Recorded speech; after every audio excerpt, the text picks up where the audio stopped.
Welcome! In front of me I have Polar Ignite 3 and I'm gonna show you how to unpair this watch from the iPhone. First we need to wake up the screen on our watch, and you can do it by pressing the side button. After you wake up the screen, press the side button again to open the menu.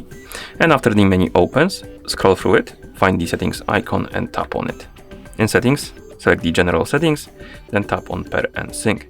And here, find the option called paired devices and tap on it. As you can see, we have the device right here. This is our iPhone. So find the device you want to unpair your watch from, tap on it, and then tap on unpair. Tap on the check mark to confirm. It says pairing removed.